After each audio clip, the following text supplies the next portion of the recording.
Hello, I'm Sheryl McCarthy of the City University of New York. Welcome to One to One. Each week, we address issues of timely and timeless concern with newsmakers and the journalists who report on them, with artists, writers, scientists, educators, social scientists, activists, government leaders. We speak with each one to one.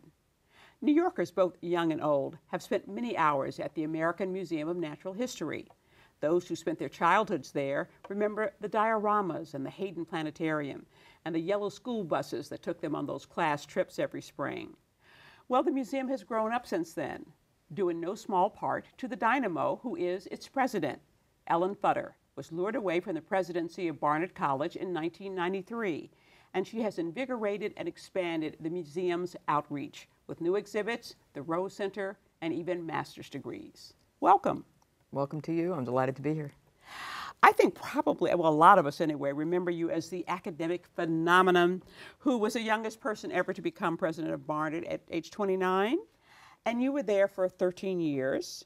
So what was the attraction of coming to the museum? Well, clearly I've aged since then.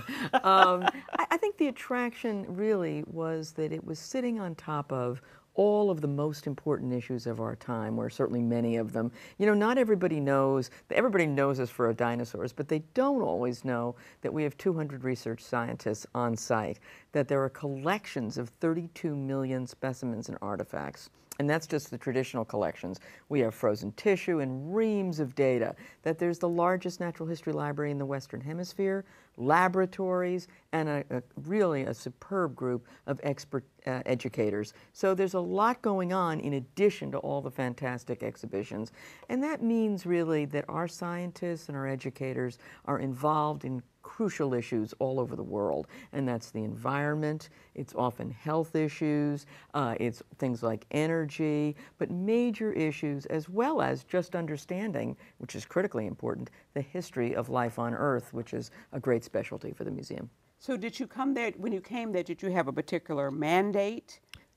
Was it to reinvent an institution that all New Yorkers loved, even if it was a little dusty? I mean, what was your... Well, it was certainly to reinvigorate. Okay. And I think beyond that, though, there was a very strong sense that science literacy in this country was on the decline, and that in order for people to be able to participate effectively in a democratic society, to exercise the franchise knowledgeably and wisely, they really had to have some basic understanding of some of the issues. So enhancing science literacy in a general way was one idea. And I think second, the museum was founded with an integrated mission of science and education, though admittedly at that time the education part was called popular instruction. But we were really initially under the aegis of the Board of Regents and seen as an educational facility with the library.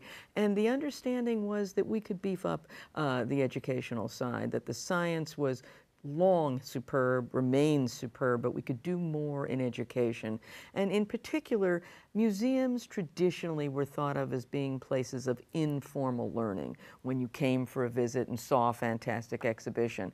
But actually, more and more were places of very formal relationships with students, with teachers, with schools. And so that's a major change. Now, how vast is your domain? There are 25 interlocking buildings. Correct. 200 scientists, you said. Correct. How many other staff members and volunteers? Well, there are about 1,000 staff members and hundreds and hundreds and hundreds of volunteers. And at the same time, of course, there are 45 permanent exhibition halls, covers an enormous swath of square footage, plus the Rose Center for Earth and Space, which houses the Hayden Planetarium.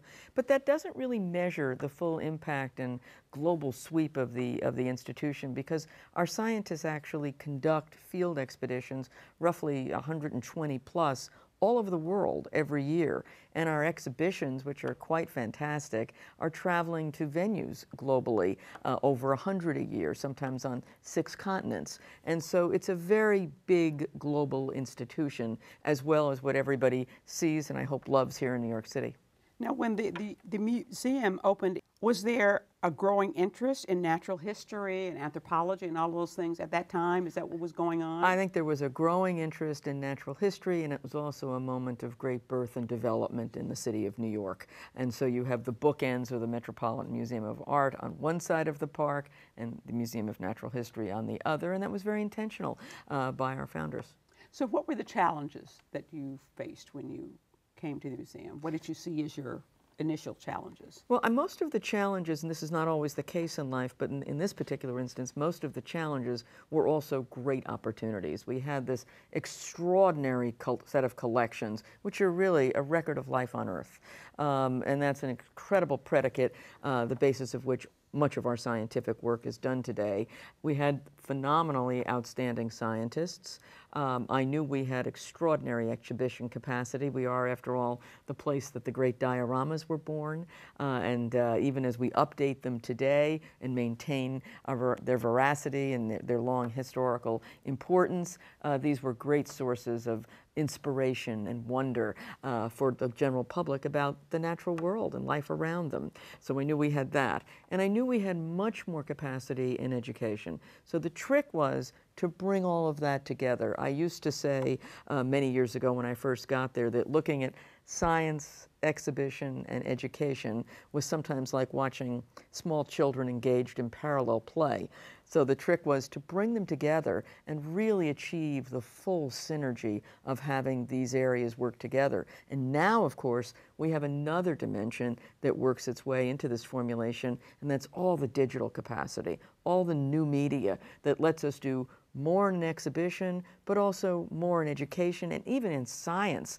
We now have extraordinary research that takes place with scientists collaborating globally over the internet and uses all kinds of GPS and other kinds of facilities to do research. And is the purpose of that research, is it to formulate new exhibitions for the public, or is it to come up with books, or is it what is it? I would say it's general scientific research, much like you would see in a university faculty. Indeed, our curators essentially are a faculty. They've been, you've probably come to us from other universities. They go through a tenure process. And of course now, just a few years ago, we were authorized by the Board of Regents in New York State to become the first museum in the Western Hemisphere, and only one of two in the world, to grant PhDs in comparative biology to scientists. And we had previously had cooperative arrangements with Columbia, with Cornell, with CUNY, with NYU to do this, but now we also have our own degree as well as our cooperating relationships. Mm-hmm. Now, so what were the first steps you took in trying to reshape the museum? Well, I think one of the things we tried to do very quickly was to take some of these big issues and bring them to the public in ways that they found comprehensible. And I think that was not just, in other words, to do a traditional natural history style exhibition. So one of the first things was a major new hall on biodiversity. It was the first time the museum had ever undertaken a so-called issues hall, where we looked at a topic other than a particular species or a particular geographic location. This is something that transcended boundaries, transcended particular species, and looked at this extraordinary threat, really what some people call the sixth extinction, which is a threat to a variety of different species and to particular habitats, and what the implications of this were, what the causes of it were. And the implications are not just for those habitats and particular species, but also to humanity and the quality of life and the way that we go about living. Since then, just staying with the environment for a second, we've done shows on climate change, we've done shows on water, and we're going to do a show next fall on food. Those three together are among the most important driving environmental questions that we face. We've done shows on infectious disease, again, showing how this relates to the collections, to the different kinds of organisms that the public is more accustomed to seeing from us.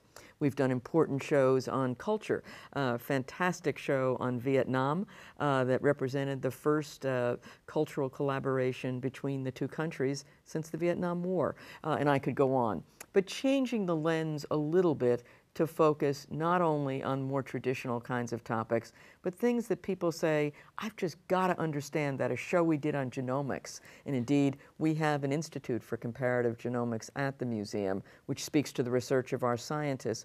But it didn't just look at what is the science, but also what are the ethical questions? What does all of this mean for each of us in our own lives?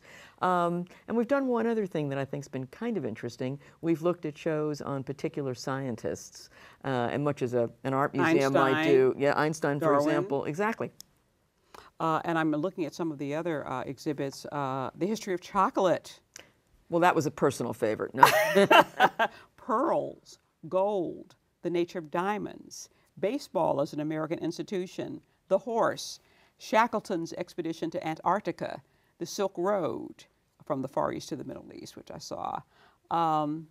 Going outside of the traditional box of the natural history museum. I think it's actually less outside the box topically, but more outside the box in the framework. In other words, we're coming at the question from a different point of view, but they're the same questions that we would typically look at. And the Silk Road is a great example, because in some sense the Silk Road represented an ancient kind of internet, if you think about it. It was the great connecting web that went across society, and it was based on science, it was based on commerce, it was based on everything.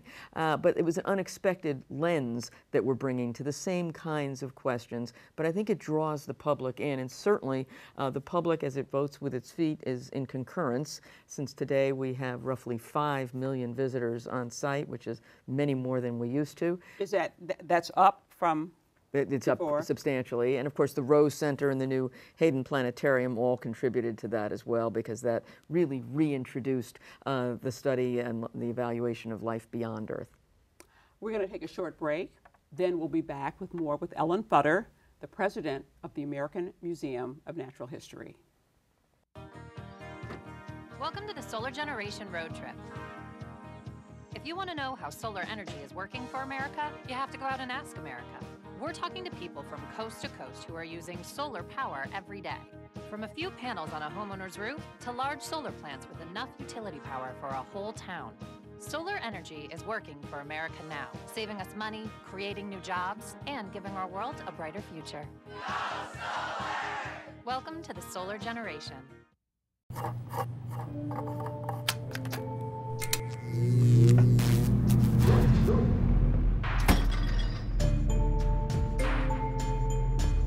Traditional light bulbs actually generate 9 times more heat than light. Switch to Energy Star light bulbs, and you'll realize just how much cash you were really burning through. Saving energy saves you money. Learn more at energysavers.gov.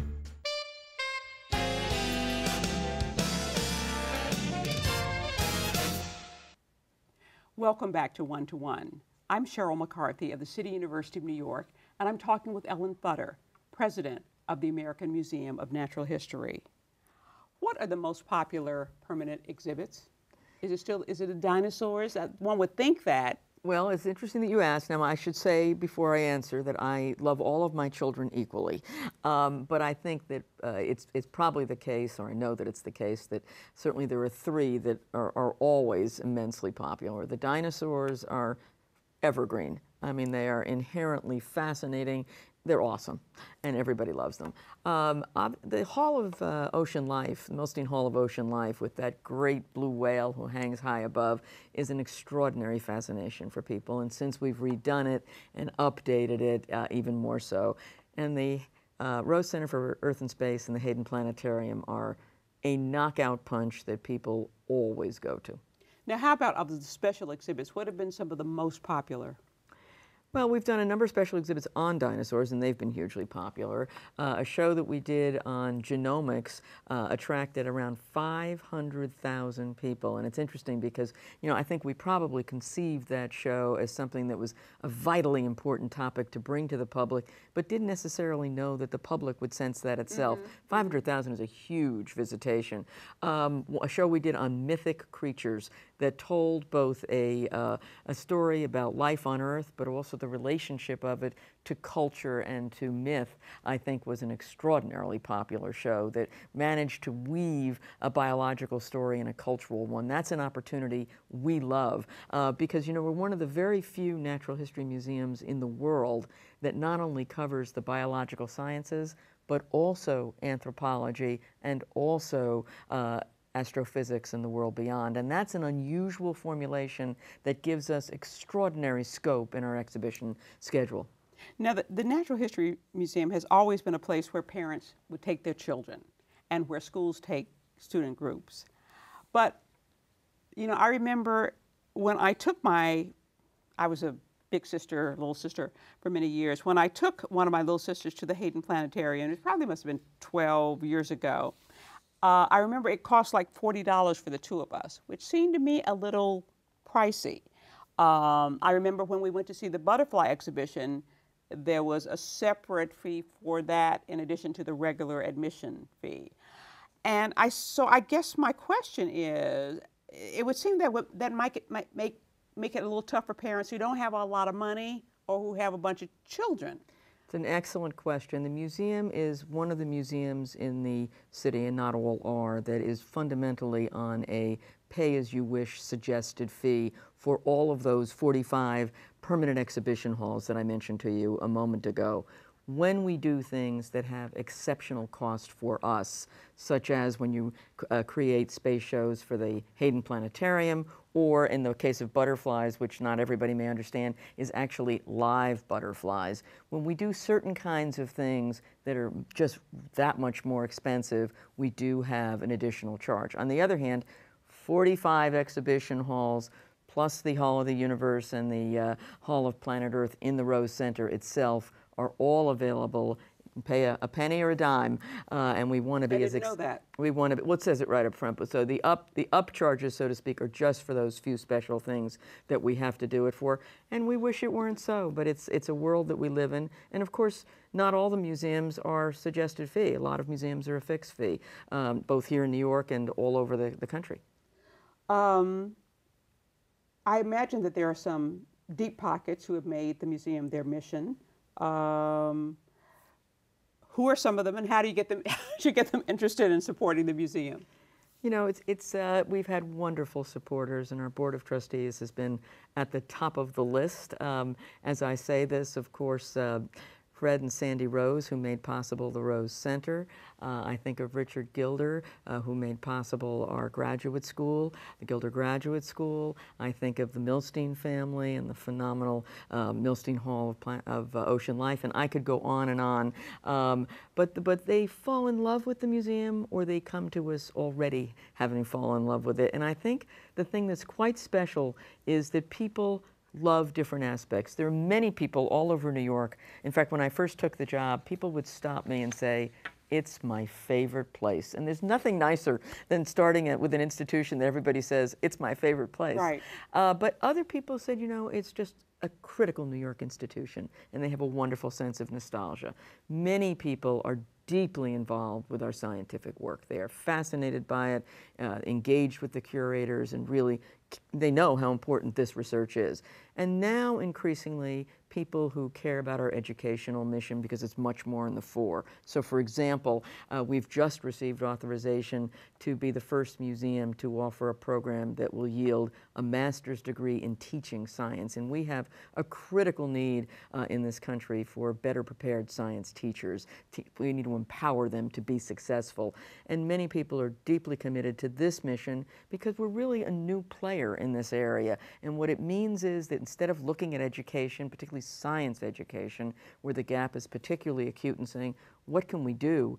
Here's an institution that's saying, we think we can really help. We have scientists, we have real things, the collections, we have extraordinary digital capacity, and we have exceptional educational expertise. And we're going to run this fantastic program to train middle school science teachers in earth science, and we think it's going to be very successful. Is it already up and running? Or is it just starting? We just got the authorization.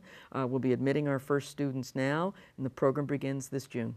The movie Night at the Museum, that a lot of people have heard about, which is set Was it actually? It was shot in the Was it actually shot in the museum? It was actually set at the museum, shot outside the museum. There was no internal shooting. Okay, okay. So night at the museum. But I have been frustrated at sometimes, like on a Friday or Saturday night when I was looking for something to do. Sometimes I'll go to the Met on Friday or Saturday night and have a drink on the balcony and then go see an exhibit. But no later night hours at the Museum of Natural History. Well, we have extensive public programming every night, and so there's always something going on, just open hours. We used to have it, and it's just the way of the world in a post-9/11, 2008 recession world, and I look forward to having you back for it. Okay. You'll be my first call. If you had lots of time, apart from all of your other duties as head of the museum, if you just had time, just hours to spend walking around the museum, where would you choose to hang out? Oh, what a good question. Now we're back to I love all my children equally. I'd probably pick different places for different kinds of walks. And I am walking all over the museum all the time because that's how I get around. I don't think I'd pick one particular spot. I'd make it my business to see the whole thing, which most people don't always get to do. It's an enormous place. They're wonderful different themes, and I might try to create different thematic ways of going through, looking at different kinds of species and how they relate, thinking about environments, thinking about different cultures, and of course how it all relates to outer space and where life began. So many of the city's museums seem to be thriving these days. I mean, in terms of people turning out for them. I mean, you try to get into the Met or MoMA or to the Museum of Natural History on the weekends, and you can hardly get in. Sometimes there's a line, down the door. I remember the long lines for the Silk Road exhibit. What's that about? I mean, I think it's a great thing. What's that about? I think that museums are, first of all, the word museum really doesn't communicate in some sense the role that these institutions play in individual lives and what a visit can be. So when people come to our museum, for example, first of all, they're going to learn something, they're going to see things that are fascinating, but essentially at root, I think they'll leave inspired about the world around them. So that's one level that it takes place. But that's a lot to get out of a morning or an afternoon. Second, and with a better understanding of where we each fit in this broader scheme of things without explicitly saying that to yourself. I think also you can come alone and have a wonderful time and have an internal experience, but when you come with others, it's a shared experience, and there's something very special about that. For us, it's often families, not exclusively, but a family experience that's very deep and that sustains when you get home. First of all, you'll continue to talk about it. Second of all, in a new world, you're going to probably go online and you're going to explore our website and that topic more deeply. And then you're going to find 3 other things that interest you. And the flow of the experience, if you went online before and then you came and had that exclamation point of an experience and then continued it, it's a sustained dialogue. It means you'll learn more, you'll be inspired more, but it's a joyful experience and a lovely way to spend time with yourself in a spiritual and an intellectual way and with others. That's a lot. Yeah, we have about a minute left. So what are some of the projects you would like to bring to fruition? Well, right before the House Now opening this spring will be a fantastic new exhibition on bioluminescence. That's the creatures of light, all those things that glow in the dark, from fireflies that seem so familiar but are quite interesting to unbelievably interesting creatures under the sea that glow. And I think both the presentation and the topic will really thrill people. And next fall, we have a huge opening. We have been working on the restoration of the Central Park West facade, of the rotunda upstairs, the Theodore Roosevelt Rotunda, and the Theodore Roosevelt Memorial Hall, and also on the great dioramas in the North American Hall of Mammals, all to open together in the fall. And we're going to tell the story of our president, Theodore Roosevelt, as a conservationist and as the founder of the national parks, because that's how it relates to our museum, and also to show you the Wild West. Sounds very exciting. And I hope, you're telling people about that is going to get them, I'm sure it's going to get them interested. And they'll be standing in line to get in. We love that, although we want to get them in comfortably and quickly. We're out of time, but I want to thank Ellen Futter for joining me today. If you'd like to get more information about the museum's programs and special exhibits, visit the website before you head to Central Park West and 77th Street. It's amnh.org. For the City University of New York and One to One, I'm Sheryl McCarthy.